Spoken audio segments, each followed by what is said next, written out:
Good morning dear student. Hindi की class में आप सभी का स्वागत है। आज हम क्लास 3 में लेसन 14 का अध्ययन कराएंगे। लेसन 14 का नाम है उचित बंटवारा। उचित बंटवारा। देखिए, किसी गांव में दो भाई रहते थे। बड़े भाई का नाम श्याम था तथा छोटे भाई का नाम मोहन था। बड़ा भाई बहुत चालाक था और छोटा भाई सीधे स्वभाव का था। जब उसके पिता का स्वर्गवास हो गया तो श्याम मोहन से बोला, आओ मोहन, हम पिताजी के द्वारा छोड़े गए सामान का बंटवारा कर ले। उसके पिताजी ने दो वस्तुएं छोड़ी थी, एक गाय और एक कम्बल।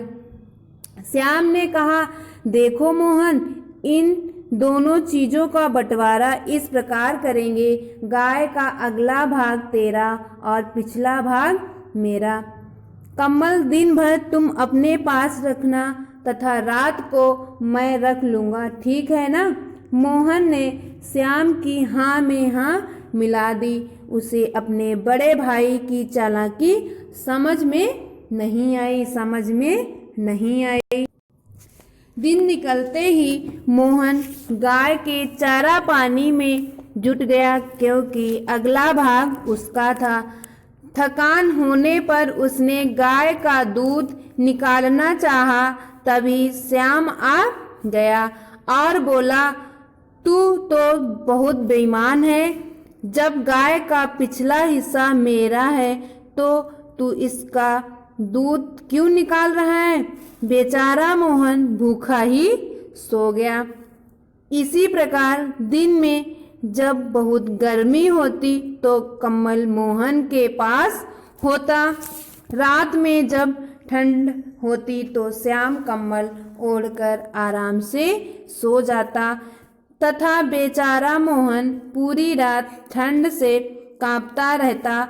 उसे अपने भाई की चालाकी समझ में आ गई थी, पर अब क्या हो सकता था? एक दिन वह घर के बाहर बैठा अपनी दुर्दशा पर रो रहा था। तभी उस गांव के मुखिया उधर से निकले। उन्हें मोहन पर बहुत दया आई। मुखिया जी ने उसकी परेशानी का कारण पूछा। मोहन ने उन्हें सारी बात बता दी। उन्होंने मोहन के कान में फुसफुसाकर कुछ कहा। मुखिया जी की बात सुनकर मोहन बहुत प्रसन्न हो गया। अगले दिन श्याम गाय का दूध निकालने के लिए आया। जैसे ही उसने दूध निकालना शुरू किया, मोहन ने गाय के मुंह पर लाठी मारी। गाय बिदक गई और उसने दूध की बाल्टी गिरा दी। श्याम ने मोहन से कहा, अरे यह क्या कर रहे हैं? गाय को क्यों मार रहा है? इससे वह दूध नहीं निकालने देगी। मोहन बोला, तुमने ही तो कहा था कि गाय का अगला हिस्सा मेरा और मैं अपने हिस्से में कुछ भी करूं, इससे तुम्हें क्या मतलब? उस दिन बेचारा श्याम भी भूखा ही रहा। रात को उसने मोहन से कम्बल मांगा। मोहन ने कम्बल पहले ही भिगो रखा था। कम्बल गीला देखकर वह चिल्लाया, तूने कम्बल क्यों भिगो रखा है? मोहन बोला, दिन में कम्बल पर मेरा अधिकार है, मैं चाहे जो करूं, तुम्हें क्या मतलब?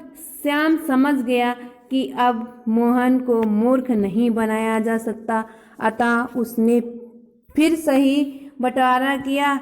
अब दोनों भाई खुशी से रहने लगे।